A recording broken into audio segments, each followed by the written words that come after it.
It's late. The lights are low. Someone leans in and says, "This actually happened to my cousin." And before they've even finished the first sentence, something in your body reacts. Your skin prickles, your shoulders tighten. You glance, just for a second, at the dark hallway behind you, even though you know, logically, that nothing is there. Nobody touched you. Nothing happened. A person just told you a story with their mouth, and your entire nervous system responded like something real was in the room. So why does a ghost story do that? Why can words alone, spoken in a dark room, override the part of your brain that knows perfectly well you're safe? To understand that, we need to look at what your brain is actually doing while it listens to a scary story, because it's doing a lot more than just listening. Let's start with the most basic ingredient: darkness itself. Humans evolved as visual creatures, and for most of our history, night was genuinely dangerous. Predators hunted more effectively after dark. Threats were harder to spot, so your brain developed a heightened alertness specifically tied to low light, an ancient setting that treats darkness as elevated risk by default. That setting hasn't gone away just because you now live in houses with locks and streetlights. Dim a room, and your nervous system quietly shifts into a slightly more cautious mode, whether or not anyone tells you a story at all. Now add the story on top of that baseline alertness. This is where something strange happens. Neuroscientists have found that when you listen to a vivid, well-told narrative, your brain doesn't just process it as abstract information, it partially simulates it. Regions of your brain associated with actually experiencing an event, sensory areas, motor areas, spatial awareness, light up in ways that mirror what would happen if you were living the story yourself. Your brain isn't fully able to tell the difference between someone is describing a shadow moving in a hallway and I am seeing a shadow move in a hallway. Not completely. Not when the storytelling is good enough. This is why the specific details in a ghost story matter so much. A vague, scary story doesn't work nearly as well as one full of concrete, sensory specifics. The creak of a floorboard, the temperature dropping, the exact number of times the doorknob turned. Every specific detail gives your simulating brain more material to build the scene with. The more vividly you can picture it, the more convincingly your body treats it as real, even while some other part of you knows it isn't. Here's where it gets stranger. Your body's stress response doesn't require something to be objectively true. It only requires your brain to believe, even briefly, that a threat might be present. This is why you can know with complete certainty that nothing is behind you, and still feel your pulse quicken when the story reaches its climax.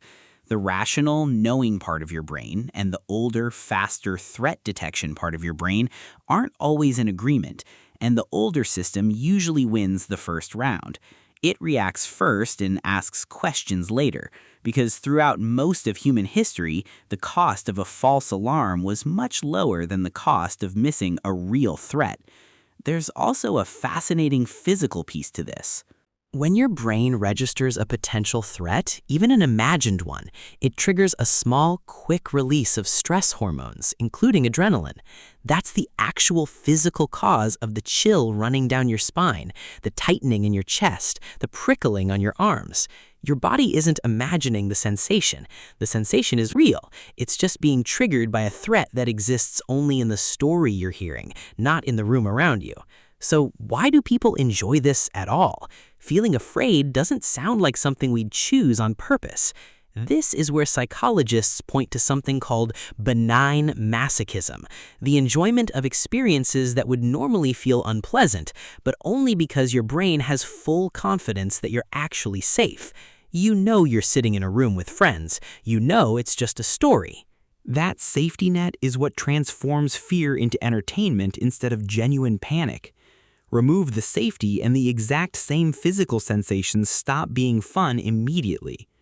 This safety plus danger combination is also why ghost stories work so much better shared out loud in person than read silently alone.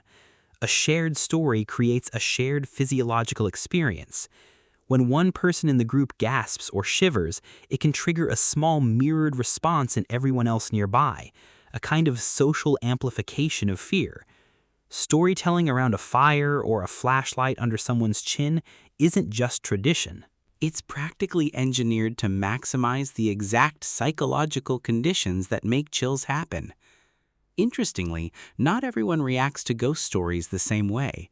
Some people barely register a physical response no matter how vivid the story gets, while others feel chills from even a mild, predictable tale. Researchers believe this variation connects to differences in something called transportation, essentially how easily and how deeply a person's mind gets absorbed into a fictional narrative.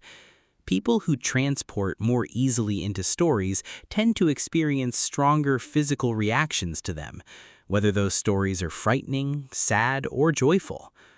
A ghost story doesn't scare your body directly. It scares the version of the story your brain builds and steps inside of. Children tend to experience this effect even more intensely than adults. Their brains are still calibrating the line between imagination and reality, which is part of why a story that barely registers with a grown adult can genuinely terrify a child for days afterward. As we age, most people get better at holding two ideas at once. This is frightening and this isn't real. But that skill develops gradually, not all at once. There's also something worth noticing about why this particular kind of fear feels good afterward. Once the story ends, once the lights come back up, your body has to come down from that brief stress spike, and that release often carries a rush of relief, sometimes even a strange sense of exhilaration. You survived something, even though the something never physically existed. That contrast, real physiological fear followed by real physiological relief, all without any real danger, is part of why humans have been telling each other frightening stories around fires, in dark rooms, and under flashlights for as long as we've had language at all. Ghost stories also show up in nearly every culture on Earth, just wearing different masks. Vengeful spirits, restless ancestors, creatures that mimic the voices of loved ones to lure people into the dark. The specific details shift from region to region, but the underlying structure rarely changes. Something invisible, something watching, something that knows more about you than it should. That pattern repeats across continents and centuries because it taps into fears that predate any single culture. The dark, the unknown, and the unsettling possibility that we are not as alone as we think. Maybe that's the real reason ghost stories have survived for so long, not because we actually believe every word, but because for a few minutes, in a safe room with people we trust, we get to let our ancient alarm system fire exactly the way it was built to, without any of the real danger it originally evolved to protect us from.